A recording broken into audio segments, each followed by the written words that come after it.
Good evening साथियों। तो साथियों आज की इस क्लास में हम देखेंगे कि जो हिंदी अनिवार्य है उसके अध्याय की चर्चा कर रहे थे साथियों। बादल राग उसका अध्याय का नाम है। शब्दार्थ सप्तपश्चिमी व्याख्या देखेंगे साथियों। क्या देखेंगे? शब्दार्थ भी देखेंगे, सप्तपश्चिमी व्याख्या और विशेष देखेंगे साथियों। शाम 6 बजे आपको रोजाना क्लास मिल जाती है, इसलिए आप 6 बजे तैयार रहना रहा करो साथियों।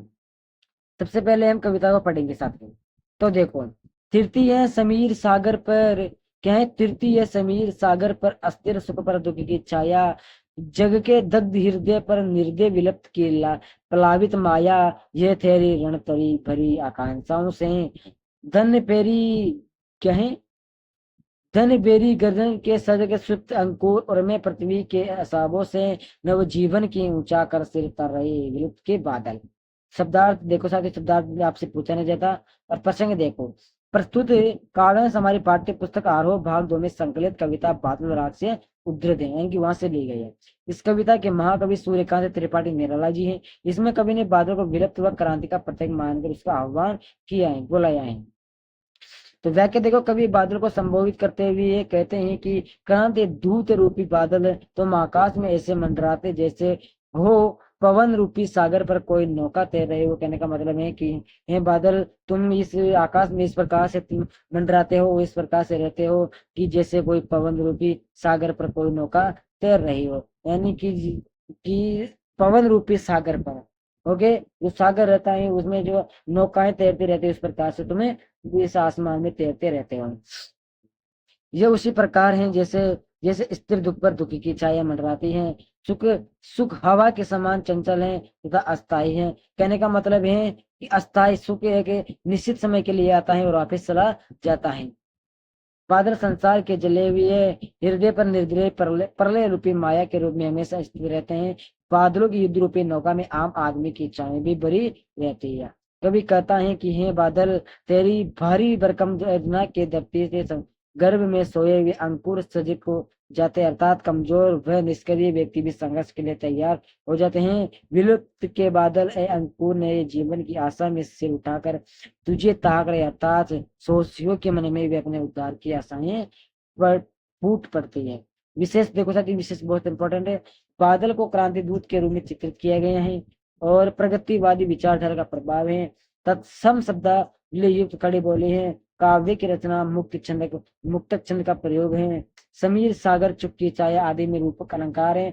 सजग सुख में अनुप्रकाश अलंकार तथा काव्यांश में मानवीकरण अलंकार है। चट्टान वी रस का प्रयोग हुआ है। कौन सा रस? वी रस का इसमें प्रयोग किया गया है। फिर बार बार गर्जन वर्षण है मूसलाधार, हृदय थाम लेता संसार, सुन सुन शोर वज्रकार, असनी पात से स्थापित उन्नत सत सत वीर। आगे किया गए हैं। शत विसंत हत अचल शरीर, गगन स्पर्श स्पर्शता धीर, हंसते हैं छोटे पौधे लदूभार सस्य अपार, हिल हिल किल हिल हाथ मिलाते, हिलाते तुझे बुलाते विलुप्त रंग से छोटे ही शोध पाके। ओके, देखो प्रश्न तो एक ही रहता है कविता में। ओके, या क्या देखो, कवि कहता है कि क्रांतिकारी बादल तुम बार बार गर्जन करते हो तथा मूसलाधार बारिश करते हो। मूसलाधार बारिश बहुत खतरनाक होती है साथियों। तुम्हारी वज्र के समान भयंकर आवाज को मनुष्य सुनकर न हृदय थाम लेता, अर्थात भयभीत हो जाता है, डर डर जाता है। बिजली गिरने से आकाश की ऊंचाइयों को छूने की इच्छा रखने वाले ऊंचे पर्वत भी उसी प्रकार घायल हो जाते हैं जैसे रण क्षेत्र में वज्र के प्रहार से बड़े बड़े वीर मृत्यु हो जाते हैं साथियों। क्लियर? दूसरे शब्द में बड़े लोग पूंजीगत क्रांति से प्रभावित होते हैं। इसके विपरीत छोटे छोटे पौधे हंसते हैं, वे उसी विनाश से जीवन प्राप्त करते हैं। वे अपार हरियाली से प्रसन्न होकर हाथ हिलाकर तुझे बुलाते हैं। विनाश के शोर से सदा छोटे प्राणियों को भी कोई लाभ मिलता है। दूसरे शब्दों में क्रांति से निम्न व दलित वर्गों को अपने अधिकार मिलते हैं साथियों। बहुत छोटी कविता है और बहुत मस्त कविता है साथियों। विशेष में देखो, कवि ने बादल के क्रांति और विद्रोह का प्रतीक माना है। कवि का प्रगतिवादी दृष्टिकोण व्यक्त हुआ है। प्रकृति आत्मक समावेश है। चौथे है कि प्रकृति का मानवीकरण मिल गया। बार बार सुन सुन हिल हिल सत सत, खिल में पुनरुक्ति प्रकाश अलंकार तथा हाथ हिलाने में अनुप्रकाश अलंकार है। हृदय थामना, हाथ हिलाना मुहावरे का सार्थक प्रयोग हुआ है। रसम शब्दावली खड़ी बोली है। वीरसम और मुक्त छंद का इसमें प्रयोग किया गया है। आगे पढ़ेंगे तीसरी कविता। ये अटालिका नहीं है रे आतंक भवन, सदा पंख पर ही होता, जल विलुप्त पलवत शुद्र परपुलित जल छे, सदा छलकता नीर, रोग शोक में भी हंसता है, शैशव का सुकुमार शरीर, रुद्र कोष है शुद्ध तोष, अंगना अटा सो लिपटे भी आतंक अंग पर कांप रहे हैं, धनी वज्र गर्दन से बादल सरसते नयन मुख ढांकते हैं।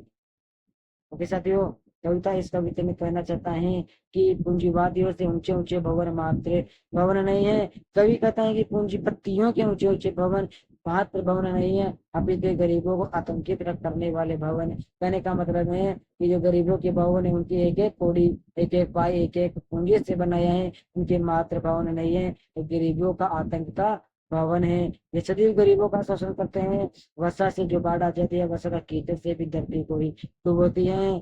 भयंकर जल पलावन करते कीचड़ पर ही होता है, यही जल जब कहने का मतलब है कि जल चारों बच जाता है, कीचड़ गरीबों को बताया गया है कि जब ये बादल बरसते हैं, बारिश करती है तो कीचड़ को ही डुबोती है। कहने का मतलब है गरीबों को उसके पेटे में लेती हुई कविता में बताना चाहता है। और साथियों, कमल की पंखुड़ियों पर पड़ता है तो वह अधिक प्रसन्न होता है, प्रलय से पूंजीगत वर्ग ही प्रभावित होता है। निम्न वर्ग में कोमल शरीर के होते तथा रोग व कष्ट की दशा में सदैव मुस्कुराते रहते हैं, विक्रांति होने वाले प्रसन्न रहते हैं।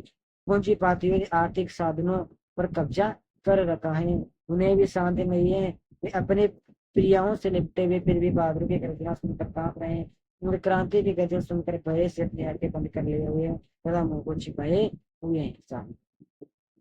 विशेष में बताना चाहते हैं कि कवि ने पूंजीपतियों की विलासी जीवन पर कटाक्ष किया है, प्रकृति आत्मक भाषा का प्रयोग किया है, तत्सम श्रद्धा युक्त खड़ी बोली है, पंख पर अंगना अंग आतंक अंग अनुप्रकाश अलंकार है, मुक्त छंद का इसमें प्रयोग किया गया है।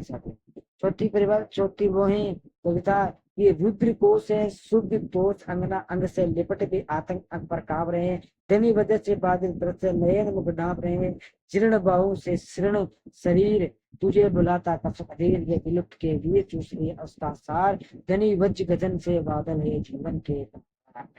बहुत अच्छी कविता है। देखो उसमें भी कवि कहना चाहता है कि विलुप्त के लिए शोषण के काल किसान की भाई शक्तिवान हो गई है, उसका शरीर कमजोर हो गया है, वह शोषण को खत्म करने के लिए अधीर हो होकर तृप्त बुला रहा है, तो उसको ने उसके जीवन शक्ति छीन लिया है।